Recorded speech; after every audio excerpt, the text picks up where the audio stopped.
What's up? I wanted to go over something that based on a meme that I posted about a week or so ago, about a week and a half ago. I posted a meme, and in the meme, it was a picture meme of a judge or something like that, and the meme basically said something to the point of, if do you think it's a good idea to have the courts mandate women in divorce, situations where there's a child care situation, to have to provide receipts to, basically verify and validate that the child support being given by the father is being spent on actual child support.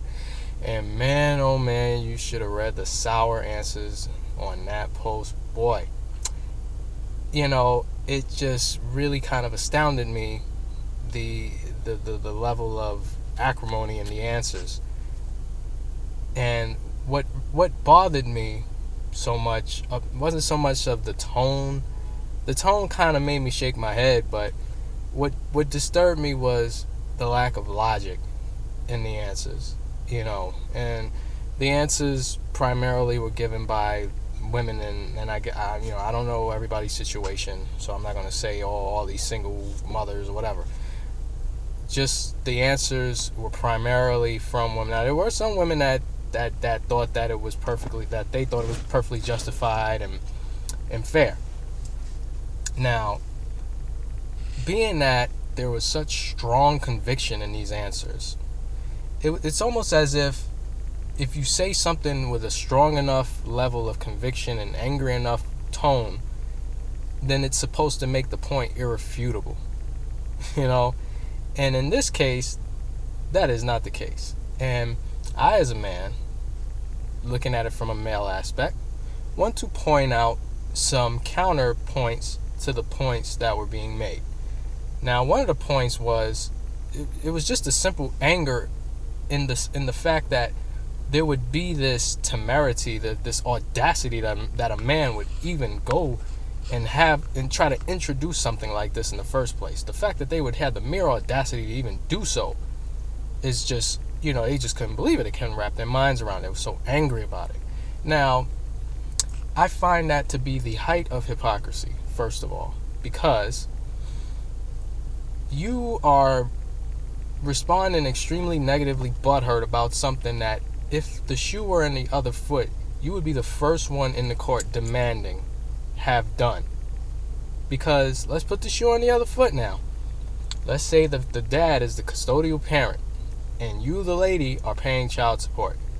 You're going to sit there and tell me honestly that you would not be in court telling a judge that you want to have records of the spending of the child support that you are supplying, because first of all, you probably don't trust the dude, because that's usually what's said, in situations of split ups and breakups and stuff.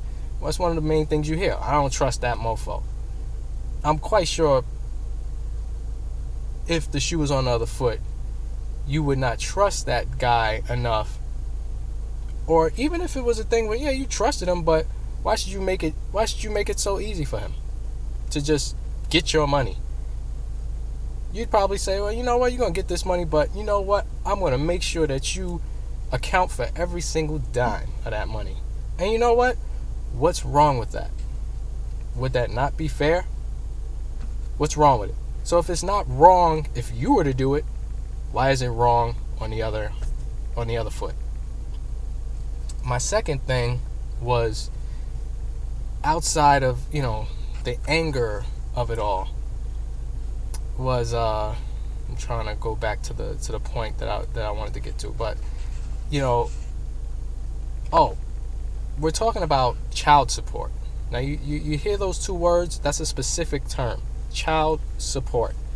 We're not talking about overall stuff support.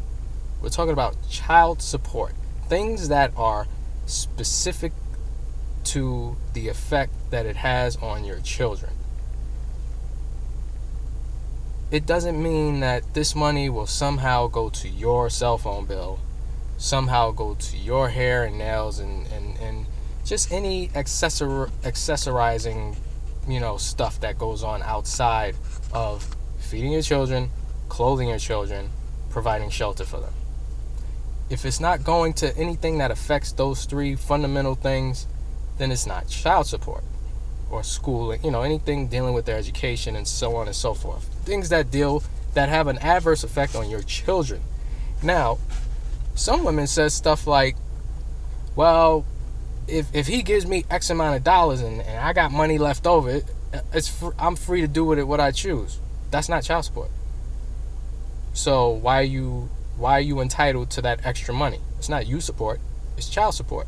So if you spent everything to support the children, all their needs are being met, why you need that extra money? It's not yours. It's your children's money. Now, I even have a proposition when it comes to that scenario specifically.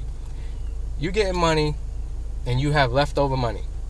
That money should automatically be put to a 529 because that's for the child or children. It's not for you.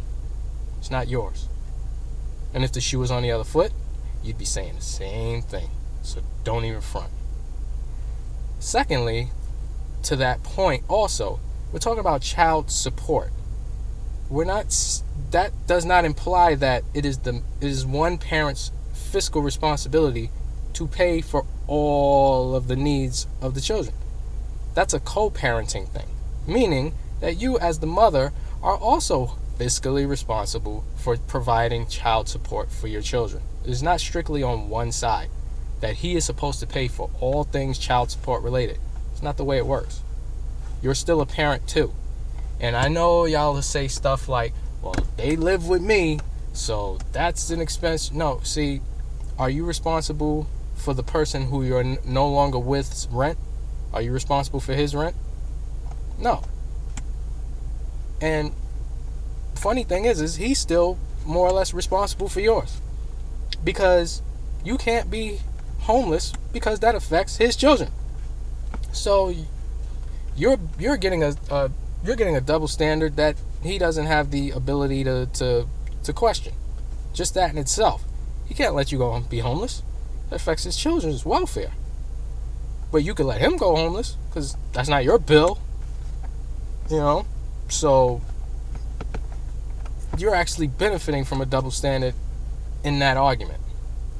And again, you want to say, well, since the kids live with me and this and that, and I'm the one that is the custodial caretaker for them and all that, he's not spending time with them like that, why don't you share custody? Split the custody.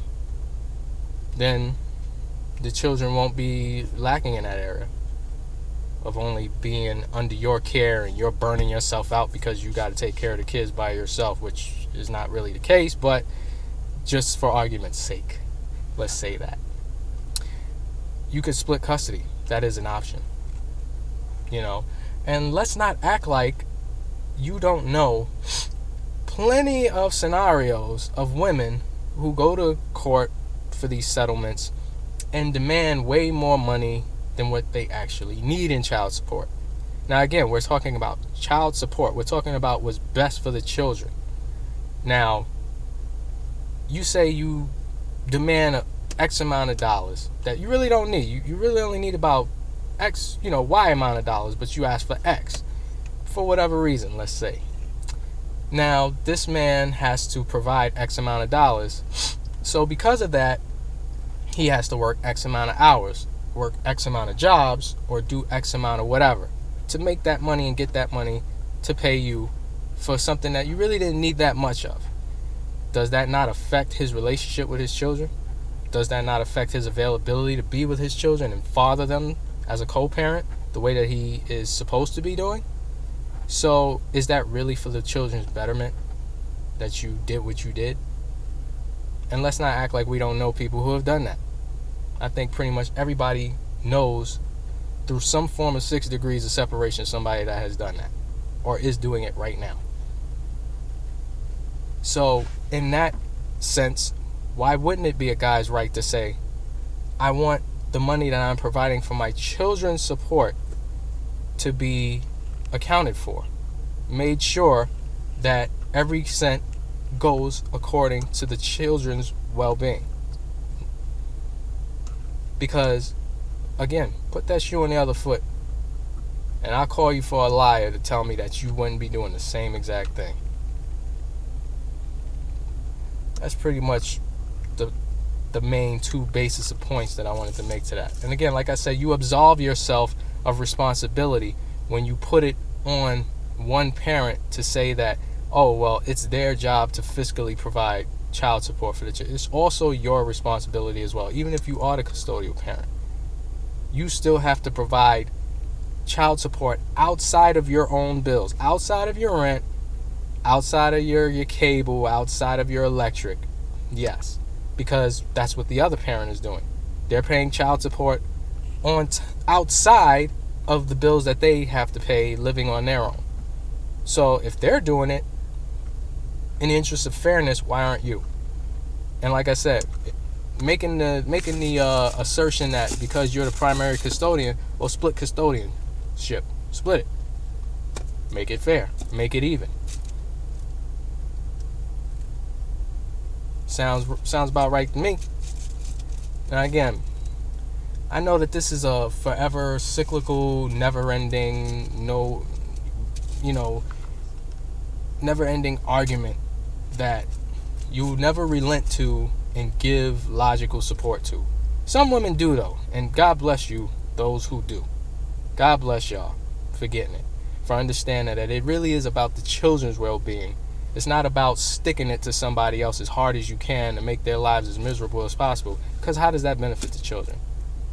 If a person can't function correctly because they have to break themselves to provide for their children, therefore eliminating much of a chance of having a relationship with them.